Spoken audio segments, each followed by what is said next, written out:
Livre de l'Exode, partie 4. Chapitre 19. Le troisième mois après leur sortie du pays d'Égypte, les Israélites arrivèrent ce jour-là au désert de Sinaï. Partis de Réphidim, ils arrivèrent au désert de Sinaï et campèrent dans le désert. Israël campa là, vis-à-vis de la montagne. Moïse monta vers Dieu. L'Éternel l'appela du haut de la montagne en disant : « Voici ce que tu diras à la maison de Jacob et que tu annonceras aux Israélites. Vous avez vu vous-même ce que j'ai fait à l'Égypte. Je vous ai porté sur des ailes d'aigle et fait venir vers moi. Maintenant, si vous écoutez ma voix et si vous gardez mon alliance, vous m'appartiendrez en propre entre tous les peuples, car toute la terre est à moi. Quant à vous, vous serez pour moi un royaume de sacrificateurs et une nation sainte. Voilà les paroles que tu diras aux Israélites. » Moïse vint appeler les anciens du peuple et mit devant eux toutes ces paroles, comme l'Éternel le lui avait ordonné. Tout le peuple unanime répondit : « Nous ferons tout ce que l'Éternel a dit. » Moïse répéta les paroles du peuple à l'Éternel. L'Éternel dit à Moïse : « Moi, je viendrai vers toi au plus épais de la nuée, afin que le peuple entende quand je te parlerai, et qu'ils aient aussi toujours confiance en toi. » Moïse rapporta les paroles du peuple à l'Éternel. L'Éternel dit à Moïse : « Va vers le peuple, sanctifie-le aujourd'hui et demain, qu'ils nettoient leurs vêtements. Qu'ils soient prêts pour le troisième jour, car le troisième jour, l'Éternel descendra aux yeux de tout le peuple sur le mont Sinaï. Tu fixeras au peuple des limites tout alentour en disant : gardez-vous de monter sur la montagne ou d'en toucher le bord. Quiconque touchera la montagne sera puni de mort. On ne portera pas la main sur lui, mais on le lapidera ou bien on le percera de flèches. Bête ou homme, il ne restera pas en vie. Quand la corne de bélier retentira, ceux-ci monteront sur la montagne. » Moïse descendit de la montagne vers le peuple, il sanctifia le peuple et ils nettoyèrent leurs vêtements. Il dit au peuple : « Soyez prêts dans 3 jours, ne vous approchez d'aucune femme. » Le troisième jour, au matin, il y eut du tonnerre, des éclairs et une épaisse fumée sur la montagne. Le son du corps retentit fortement, et tout le peuple qui était dans le camp se mit à trembler. Moïse fit sortir le peuple du camp à la rencontre de Dieu, et ils se placèrent au bas de la montagne. Le mont Sinaï était tout en fumée, parce que l'Éternel y était descendu au milieu du feu. Cette fumée s'élevait comme la fumée d'une fournaise, et toute la montagne tremblait avec violence. Le son du corps retentissait de plus en plus fortement. Moïse parlait, et Dieu lui répondait à haute voix. Ainsi l'Éternel descendit sur le mont Sinaï, sur le sommet de la montagne, et Moïse monta. L'Éternel dit à Moïse : « Descends, avertis solennellement le peuple, de peur qu'il ne se précipite vers l'Éternel pour regarder, et qu'il n'en tombe un grand nombre. Que les sacrificateurs eux-mêmes, qui s'approchent de l'Éternel, se sanctifient aussi, de peur que l'Éternel ne cause des pertes dans leur rang. » Moïse dit à l'Éternel : « Le peuple ne pourra pas monter sur le mont Sinaï, car tu nous as solennellement avertis en disant : fixe les limites à la montagne et sanctifie-la. » L'Éternel lui dit : « Va, descends, tu monteras ensuite avec Aaron. Mais que les sacrificateurs et le peuple ne se précipitent pas pour monter vers l'Éternel, de peur qu'ils ne causent des pertes dans leur rang. » Moïse descendit vers le peuple et lui parla. Chapitre 20. Alors Dieu prononça toutes ces paroles en disant : « Je suis l'Éternel ton Dieu qui t'ai fait sortir du pays d'Égypte, de la maison de servitude. Tu n'auras pas d'autre Dieu devant ma face. Tu ne te feras pas de statue, ni de représentation quelconque de ce qui est en haut dans le ciel, de ce qui est en bas sur la terre, et de ce qui est dans les eaux plus bas que la terre. Tu ne te prosterneras pas devant elles, et tu ne leur rendras pas de culte, car moi, l'Éternel, ton Dieu, je suis un Dieu jaloux, qui punit la faute des pères sur les fils jusqu'à la 3e et à la 4e génération de ceux qui me haïssent, et qui use de bienveillance jusqu'à 1000 générations envers ceux qui m'aiment et qui gardent mes commandements. Tu ne prendras pas le nom de l'Éternel ton Dieu en vain, car l'Éternel ne tiendra pas pour innocent celui qui prendra son nom en vain. Souviens-toi du jour du sabbat pour le sanctifier. Tu travailleras 6 jours et tu feras tout ton ouvrage. Mais le 7e jour est le sabbat de l'Éternel ton Dieu.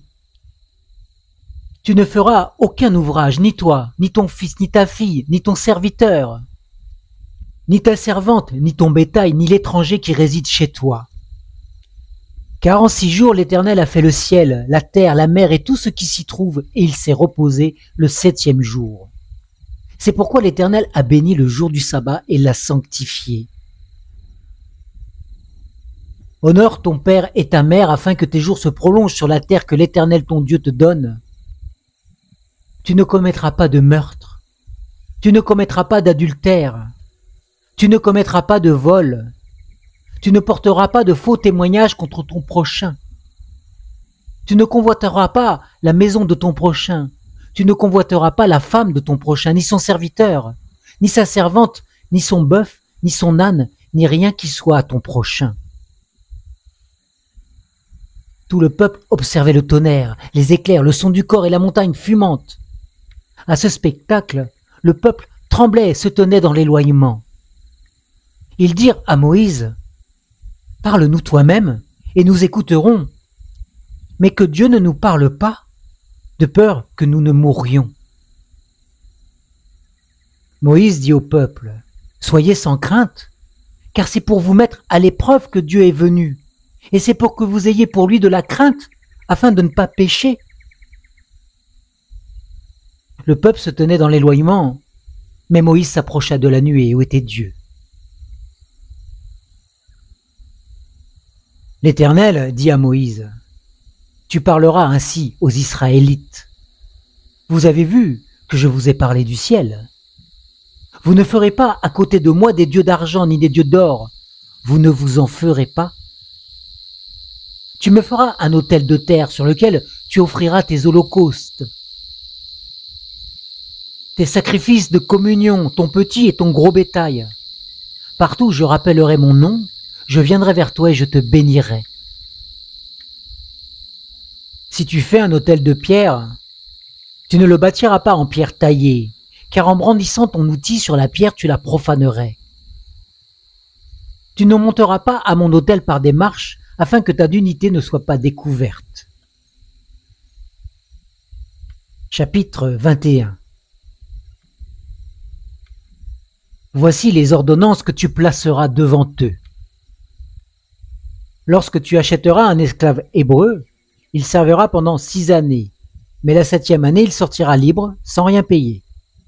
S'il est entré seul, il sortira seul. S'il avait une femme, sa femme sortira avec lui. Si c'est son maître qui lui a donné une femme et qui lui a enfanté des fils ou des filles, la femme et ses enfants seront à son maître et lui sortira seul. Si l'esclave affirme « J'aime mon maître, ma femme et mes fils, je ne veux pas sortir libre », alors son maître le fera approcher de Dieu.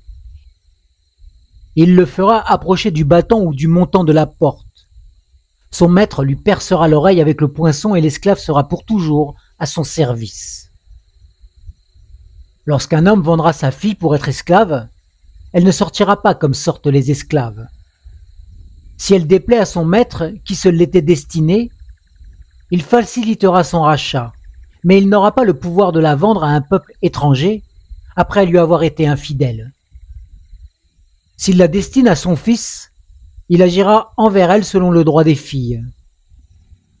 S'il prend une autre femme, il ne diminuera en rien la nourriture, le vêtement et le droit conjugal de la première. S'il ne fait pas pour elle ces trois choses, elle pourra sortir sans rien payer, sans donner de l'argent. Celui qui frappera un homme mortellement sera puni de mort. S'il ne lui a pas dressé d'embûche et que Dieu l'ait fait tomber sous sa main, j'établirai pour toi un endroit où il pourra se réfugier. Mais lorsque quelqu'un agira délibérément contre son prochain pour le tuer par ruse, tu l'arracheras même de mon autel pour le faire mourir. Celui qui frappera son père ou sa mère sera puni de mort. Celui qui dérobera un homme et qui l'aura vendu ou retenu entre ses mains sera puni de mort. Celui qui maudira son père ou sa mère sera puni de mort. Lorsque des hommes se disputeront et l'un d'eux frappera son prochain avec une pierre ou avec le poing,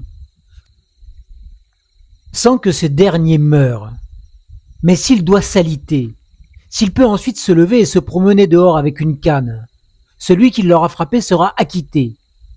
Seulement, il le dédommagera de son interruption de travail et le fera soigner jusqu'à sa guérison. Lorsqu'un homme frappera son esclave, homme ou femme, avec un bâton, si l'esclave meurt sous sa main, il sera vengé. Mais s'il survit un jour ou deux, il ne sera pas vengé car c'est son argent. Lorsque des hommes se querelleront, heurteront une femme enceinte et la feront accoucher, sans autre accident, ils seront punis d'une amende imposée par le mari de la femme. On la paiera sur l'avis d'arbitre. Mais s'il y a un accident, tu donneras vie pour vie, œil pour œil, dent pour dent, main pour main, pied pour pied, brûlure pour brûlure, blessure pour blessure, meurtrissure pour meurtrissure. Lorsqu'un homme frappera l'œil de son esclave, homme ou femme, et lui fera perdre l'œil, il le renverra libre pour le prix de son œil. Et s'il fait tomber une dent à son esclave, homme ou femme, il le renverra libre pour le prix de sa dent. Lorsqu'un bœuf donnera un coup de corne à un homme ou à une femme, qui en meurt, le bœuf sera lapidé, sa viande ne sera pas mangée, et le propriétaire du bœuf sera acquitté. Mais si le bœuf était auparavant sujet à donner des coups de corne, et que l'on ait averti le propriétaire sans qu'il le surveille, le bœuf sera lapidé dans le cas où il ferait mourir un homme ou une femme, et son propriétaire aussi sera puni de mort. Si on impose au propriétaire une indemnité pour la rançon de sa vie, il donnera tout ce qui lui sera imposé. Si le bœuf frappe un fils ou une fille, l'on agira à son égard selon ce principe. Si le bœuf frappe un esclave, homme ou femme, on donnera 30 cycles d'argent au maître de l'esclave et le bœuf sera lapidé. Lorsqu'un homme laissera ouverte une citerne, ou lorsqu'un homme creusera une citerne sans la couvrir, s'il y tombe un bœuf ou un âne, le propriétaire de la citerne donnera une compensation en argent au propriétaire de l'animal et aura pour lui l'animal mort. Lorsque le bœuf d'un homme frappera mortellement de ses cornes le bœuf de son prochain, ils vendront le bœuf vivant et se partageront l'argent. Ils partageront aussi le bœuf mort.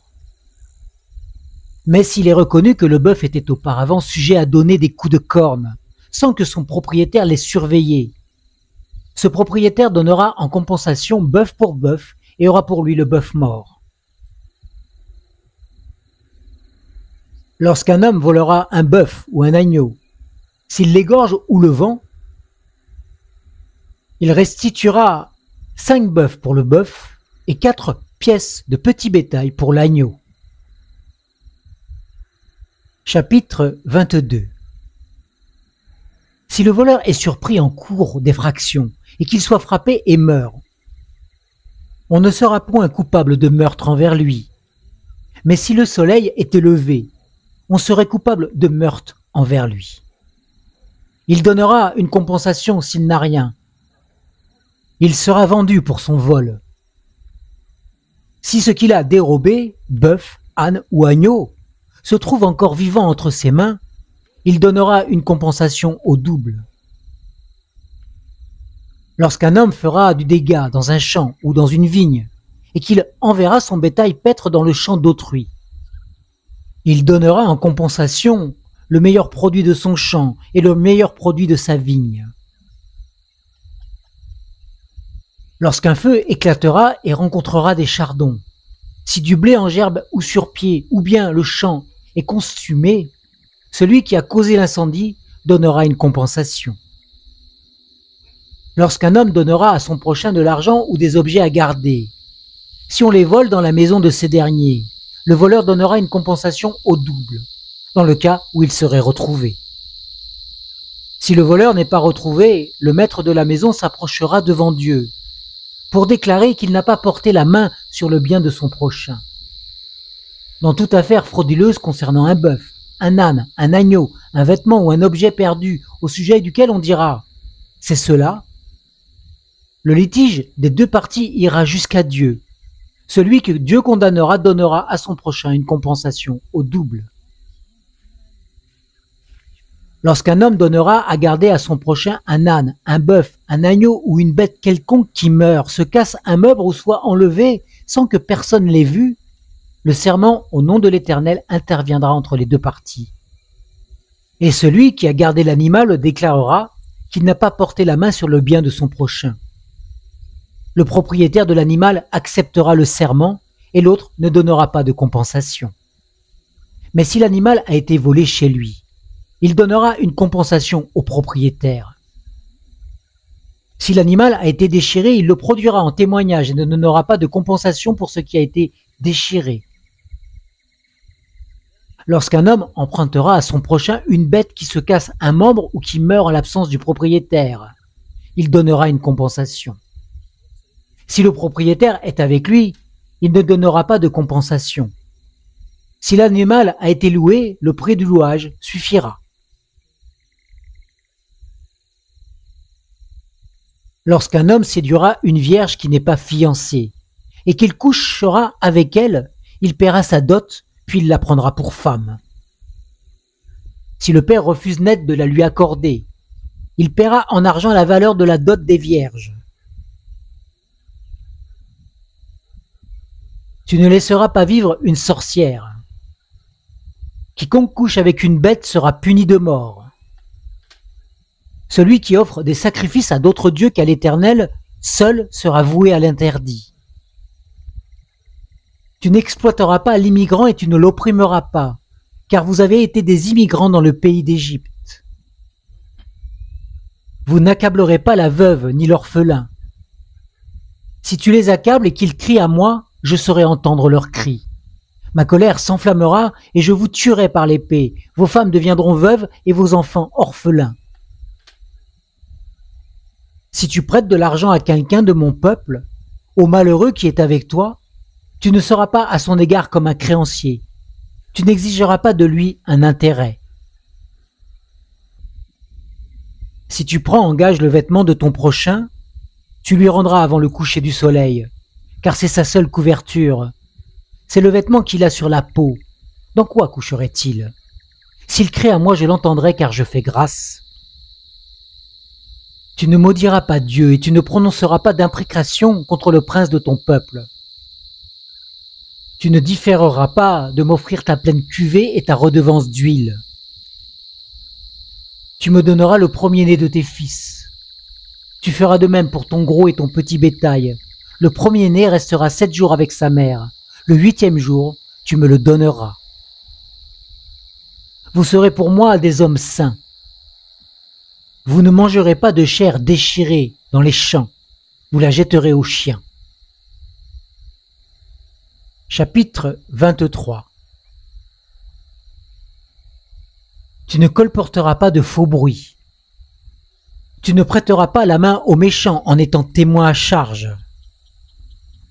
Tu ne suivras pas la multitude pour faire le mal et tu ne déposeras pas dans un procès en te mettant du côté de la multitude pour violer la justice. Tu ne favoriseras pas l'indigent dans son procès. Lorsque tu rencontreras le bœuf de ton ennemi ou son âne qui s'est égaré, tu le lui ramèneras. Lorsque tu verras l'âne de celui qui a de la haine pour toi succomber sous sa charge, et que tu hésiteras à le décharger, tu le déchargeras avec lui. Tu ne porteras pas atteinte aux droits du pauvre dans son procès. Tu t'abstiendras de toute parole fausse.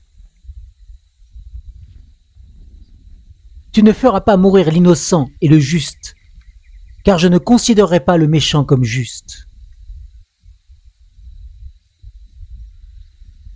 Tu ne recevras pas de présents, car les présents aveuglent les clairvoyants et pervertissent les paroles des justes.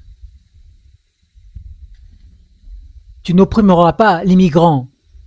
Vous savez ce qu'éprouve l'immigrant, car vous avez été des immigrants dans le pays d'Égypte. Pendant 6 années, tu ensemenceras la terre, et tu en recueilleras le produit. Mais la 7e année, tu lui donneras du répit et tu l'abandonneras à elle-même. Les pauvres de ton peuple mangeront et les animaux de la campagne mangeront ce qui restera. Tu feras de même pour ta vigne et pour ton olivier. Pendant 6 jours tu feras tout ton ouvrage, mais le 7e jour tu respecteras le sabbat, afin que ton bœuf et ton âne aient du repos, afin que le fils de ta servante et l'immigrant puissent souffler. Vous prendrez garde à tout ce que je vous ai dit. Et vous ne rappellerez pas le souvenir du nom d'autres dieux, qu'on ne l'entende pas sortir de votre bouche. 3 fois par an, tu célébreras une fête en mon honneur. Tu observeras la fête des pains sans levain. Pendant 7 jours, au temps fixé du mois des épis, tu mangeras des pains sans levain, comme je t'en ai donné l'ordre, car c'est dans ce mois que tu es sorti d'Égypte. Et l'on ne se présentera pas les mains vides devant ma face. Tu observeras la fête de la moisson, des prémices de ton travail, de ce que tu auras semé dans les champs, ainsi que la fête de la récolte à la fin de l'année, quand tu recueilleras des champs le fruit de ton travail. 3 fois par an, tous les hommes se présenteront devant le Seigneur, l'Éternel. Tu n'offriras pas avec du pain levé le sang de mon sacrifice, et la graisse de la victime immolée pour ma fête ne sera pas conservée la nuit jusqu'au matin. Tu apporteras à la maison de l'Éternel, ton Dieu, les prémices des premiers fruits de ton sol. Tu ne feras pas cuire un chevreau dans le lait de sa mère. Moi, j'envoie un ange devant toi, pour te garder en chemin et te faire arriver au lieu que j'ai préparé. Tiens-toi sur tes gardes en sa présence, obéis-lui. Ne lui cause pas d'amertume, parce qu'il ne pardonnera pas vos péchés, car mon nom est en lui.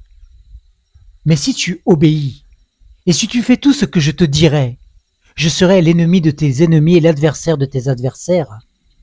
Mon ange marchera devant toi et te conduira chez les Amoréens, les Hittites, les Phéréziens, les Cananéens, les Héviens et les Yébousiens, et je les exterminerai. Tu ne te prosterneras pas devant leurs dieux, et tu ne les serviras pas.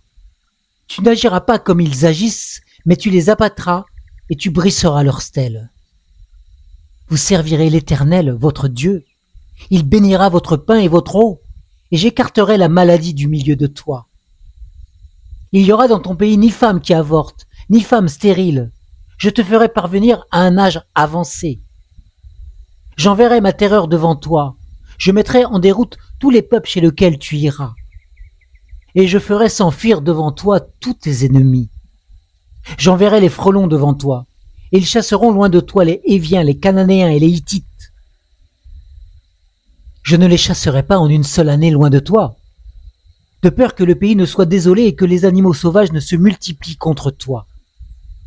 Je les chasserai peu à peu loin de ta face, jusqu'à ce que tu puisses hériter du pays. J'établirai ta frontière depuis la mer des Joncs jusqu'à la mer des Philistins, et depuis le désert jusqu'au fleuve, car je livrerai entre vos mains les habitants du pays, et tu les chasseras devant toi. Tu ne concluras pas d'alliance avec eux, ni avec leurs dieux. Ils n'habiteront pas dans ton pays, de peur qu'ils ne te fassent pécher contre moi, car tu servirais leurs dieux, et ce serait un piège pour toi.